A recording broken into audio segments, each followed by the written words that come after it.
First time watching. I'm on season 9, episode 4, and wow, these women really formed a whole coalition just to gang up on LVP.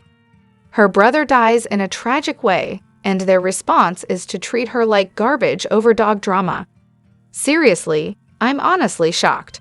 I knew Lisa left the show, but I never knew exactly why. Now it's all starting to make sense, especially after that ominous season preview. How are grown women this obsessed with petty drama? Sheesh. Honestly, season 9 was hard to stomach. And then they pulled the exact same thing on Denise? Gross. Also, any scene with Teddy just gives me the absolute ick. I finally started engaging again in season 11. The current cast feels more balanced. No one gets fully dogpiled because they're all equally combative, and no one has a real alliance. Well, except for when they gang up on Sutton, but luckily, she has just the right amount of delusion and pettiness to hold her own. Let's be real, the whole takedown only worked because LVP was distracted. She didn't have the energy to fight off this ridiculous little alliance. Is Boz really a girl's girl? I've generally enjoyed Boz this season, but I have to wonder, does calling an innocent woman on a date with a supposedly single man, not cute on national television, really qualify her for girl's girl status? Maybe in middle school. As an adult, it just seems petty.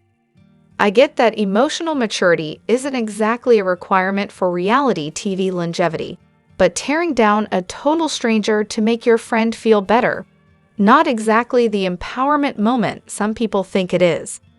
Now, if Boz had marched up to the girl and thrown a drink in her face, I'd at least understand the outrage. But context matters. She and Kyle have been getting closer, and Kyle is going through something rough. Something Boz has said she personally relates to.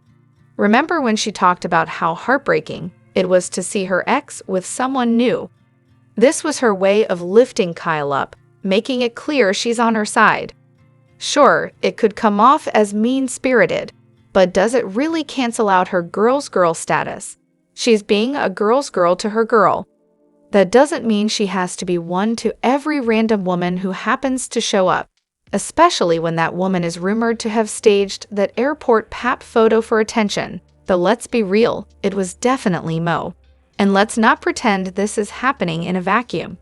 This is the biggest show in the franchise, where everything plays out on social media, and storylines are built on playing into narratives.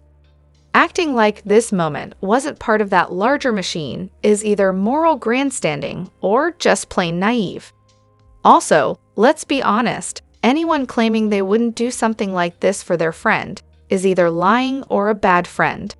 Sure, it was on TV, but Boz is nothing if not honest. People complain when contestants are fake and calculated, then complain when they're real. Pick a struggle. Oh, and before we wrap this up, can we talk about how not drop-dead gorgeous that girl is? How she's managed to pull multiple men who could have anyone is beyond me. Maybe she's got an amazing personality. Who knows? At the end of the day, this isn't that deep. Boz was just trying to connect with Kyle, especially since they'd already talked about feeling distant. It was her way of saying, I've got your back. Boz is a girl's girl. The girl just happens to be Kyle, not some random stranger. Lisa Vanderpump, you're not alone in your mixed feelings about her. I first stumbled upon her through Vanderpump Rules, and like you, moved on to RHOBH. But let's just say, once I got through more seasons, I started seeing a whole different side to her.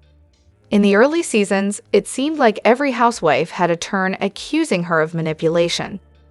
At first, I didn't see it, but once you start paying attention, you realize LVP is like a sniper from the side. She doesn't make her moves up front. Oh no, she'll plant little seeds of drama from a distance and watch it unfold, all while maintaining that innocent look. And let's not forget the best line ever from season 1, Ken saying, she's a sex object, but she objects to sex. Classic. As for examples of her behind-the-scenes antics, well, you have the gossip rags. Lisa definitely had connections and wasn't shy about planting stories. And I agree, there was something oddly refreshing about how people like her and Adrienne would straight up admit it. That level of drama and transparency is seriously lacking these days, and honestly, it made for some of the juiciest moments. Now, while I totally get where you're coming from, and I loved her on RHOBH too, I felt her absence after season 9. She really was the queen bee of the show, and no one quite brought that same energy after she left. I won't deny, though, there were moments where her manipulative side was obvious, like with the whole dog drama with Dorit. But honestly, that was just one of those cases where Dorit should have just returned the dog, and the whole thing wouldn't have spiraled out of control. By that point, the whole Lisa's manipulating everything narrative felt tired. But in season 9, with everything she was dealing with, losing her brother, the dog drama, and all the other girls turning on her, that was just hard to watch. Sure, she had her faults, but the way she was treated that season, pretty sad. I actually found her more frustrating on VPR for constantly defending guys like James Kennedy and Tom Sandoval. Those were red flags she totally ignored. So yeah, as much as LVP was the source of a lot of chaos, I can't help but miss her on RHOBH. It's just not the same without her. Morgan's stance is crystal clear: boundaries with Bravo. Everyone keeps harping on Kyle for allegedly not being upfront about Morgan, but let's remember, Bravo is a job. Morgan never signed up for the drama. She's seen how it goes down, especially last season, and wisely put up firm boundaries with both Bravo and Kyle. "Don't bring me into it," she basically said. And honestly, that's the smartest move. And let's not forget, Morgan's Kyle's sponsor. Yes, you heard that right. So it's beyond inappropriate for anyone to drag her into the mess. How can Garcelle not see how grossly violating it is to drag Morgan into this petty Bravo circus just to get at Kyle? Garcelle would be losing it if someone went after her supporters like that. She'd make the biggest deal about it, crying cruelty, and calling out how wrong it is to go after people who aren't even on the show but are just there for support. But somehow, when it's Morgan, it's fair game. Yeah, gross. Kyle and Morgan owe no one an explanation. Ever. People can just deal with it and move on, wondering, end of story. The real takeaway here, keep Morgan out of it, and call Garcelle out on her hypocrisy, like every single season. And let's be honest, Kyle is the one who dropped the ball here. She knows how much attention the show gets. If she didn't prep Morgan for all the potential fallout, that's on her. Kyle is not the victim here. Honestly, it's so obvious. Last season, they piled onto Denise, trying to force her to confirm she slept with Brandy. But Garcelle asks Kyle about Morgan once at dinner, and it's suddenly the end of the world. Where's the logic in that? If Kyle had given Denise the same grace she's asking for, I might have a bit more sympathy. But let's remember, Kyle was the one telling Denise to be open and honest about Brandy. No one wants Morgan on the show, but Kyle is on it. If you're on a reality show where you're literally sharing your life, there's a point where you can either stop sharing or leave the show altogether. And here's a thought. Maybe don't get photographed in matching outfits at the gas station if you don't want what you're doing behind closed doors brought up on camera. Just saying. Morgan doesn't owe anyone an explanation, but Kyle does. If she can't be as open and honest as she expects everyone else to be, maybe she should take a step back and either become a friend of or just pause until she's ready to stop playing coy. I'm honestly struggling to see where Garcelle is being hypocritical. The real hypocrite and cruel one since day one has been Kyle. And that's why people aren't letting her slide on this one. Also, let's not forget, last season, before Morgan even made it clear she didn't want to be discussed, Kyle still wouldn't own up to anything. She's all over social media flaunting her tattoo, her ring, her music video, yet still playing the "I'm so mysterious" card. Fans and castmates aren't dumb. This wouldn't have flown if it were any other cast member. The Brandy and LVP saga, where betrayal and desperation collide. So, why did Brandi try so hard to win Lisa back in Season 5 after all the drama in Season 4? It's a question that has been asked but never quite answered, right? First off, Brandi's meltdown in Season 4 makes sense. She had valid reasons to be hurt. She wasn't just being a drama queen. There was definitely some truth behind her accusations. Lisa and Kyle had rekindled their friendship and Brandi felt left out. And let's be honest, insecure. So, she called Lisa out on her sh***, and of course, that didn't end well. But then in Season 5, she's practically begging for forgiveness, trying to patch things up. What gives? Here's the thing. Brandi was clearly hurt by Lisa's actions. She felt used and manipulated, and Lisa never acknowledged any of it. No apology, no "I did that" moment. So, why on earth would Brandi want to reconcile with someone she called a manipulative friend? Is it for the storyline? Maybe. Or is Brandi just that toxic? It's tough to say. By the time Season 5 rolls around, Brandi's cool with everyone else on the cast, and she doesn't need Lisa to stay relevant on the show. So it's definitely not about the game. One theory is that Brandi didn't really understand the consequences of betraying someone until it was too late. Maybe she didn't realize that once you burn a bridge with LVP, you're not exactly getting a second chance. LVP is not known for being forgiving. Ask anyone. Brandi learned that the hard way, and now she's desperately trying to undo the damage, even if it means groveling a bit. And let's not forget, Brandi's very insecure. LVP made her feel like she was special, like part of the in crowd, and once Brandi questioned that, she was out. But LVP? She's the type of person who will make you feel like family as long as you're doing what she wants. Step out of line, and suddenly you're nothing. It's the classic cycle of push and pull. Brandi, with her rejection and abandonment issues, naturally has a meltdown when she's pushed away, and LVP? She just loves watching the show unfold. A perfect match made in hell. At the end of the day, maybe Brandi genuinely liked Lisa. Maybe she didn't think their fallout in Season 4 was something you just couldn't come back from. But let's face it, Lisa has a way of cutting people off when they stop being useful, or when they're no longer willing to be her little puppet. And Brandi, bless her heart, wasn't ready for that reality. What's the moral here? If you mess with LVP, don't expect her to be begging for your friendship anytime soon. But Brandi, like so many of us, learned that the hard way. Oh, these women. Seriously, do they ever let anything go?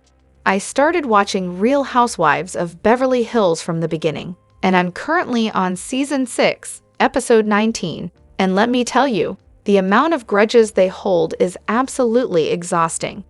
They'll claim they've moved on, but then, surprise, surprise, every dinner or event turns into a reminder of some comment that was offensive or insensitive, or, God forbid, not funny. Like, can we please just move on already? Yeah, I get it, it's a show, but can we not recycle the same drama endlessly? Do they ever watch this back and go, maybe I was in the wrong. I'm over here just screaming, Elsa that shit, and move on. Oh, and don't even get me started on Rinna. I'm already bracing myself for the rage. Look, unpopular opinion, but RHOBH, especially the newer seasons, is super overrated. We barely know anything about their real lives, and they're always squabbling over the most trivial nonsense. It's the same tired complaints over and over. Yawn. But then there's the flip side. Honestly, they let way too much go. At the end of every season, they just sweep everything under the rug. Suddenly, they're all friends again, even though someone literally stabbed them in the back, spread lies, or just straight up caused chaos. And the classic line, I'm trying to move forward with her, but I'm keeping my eyes open. Please, it's so fake. I'll take it when one of them has the guts to say, we aren't friends and I don't want to be. But no, they all have to be cordial for the sake of the show, because, of course, they do. PK or Dorit, who's the lesser evil?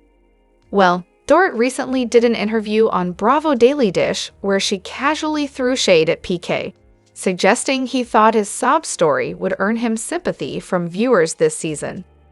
Spoiler alert, it didn't. She seemed genuinely surprised that he wasn't some victorious hero in the public's eyes. It's clear she believes the audience is mostly on her side, but I'm over here feeling sorry for PK. I mean, the guy could never win. Nothing was ever good enough for Dorit, and it's downright harsh to call him a bad dad on the show. Seriously, impossible to please. She's draped in head-to-toe designer labels like it's some kind of status symbol, but honestly, wealth should whisper, not scream.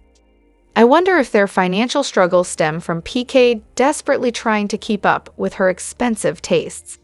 That poor guy just can't catch a break, but from a guy's perspective, yeah, PK got some serious issues. Now, Dorit? Sure, she can be a bit much. But PK?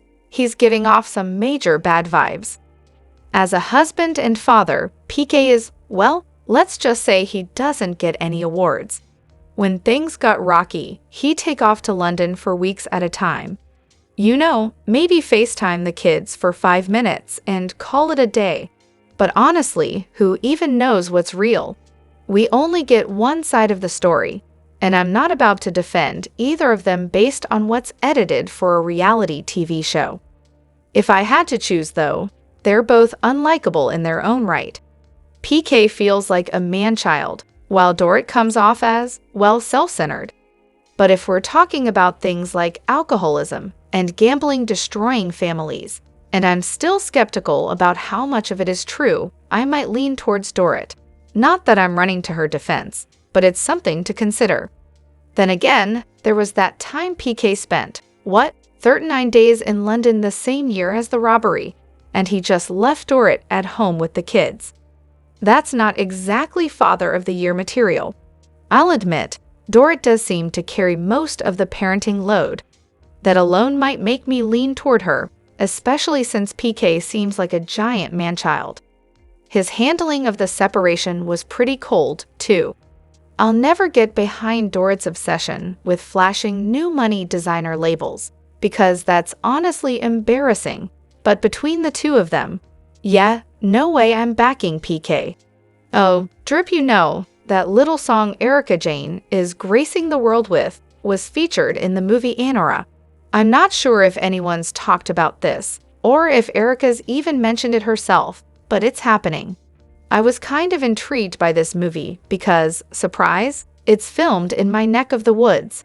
But after hearing literally every person I know from here call it the absolute worst thing they've ever seen, basically labeling it as nothing more than a Skinamax special, I started having second thoughts. But now that there's a Housewives anthem in it, maybe I'll give it a shot after all. I mean, who can resist a drip when it's got a little Bravo magic sprinkled in?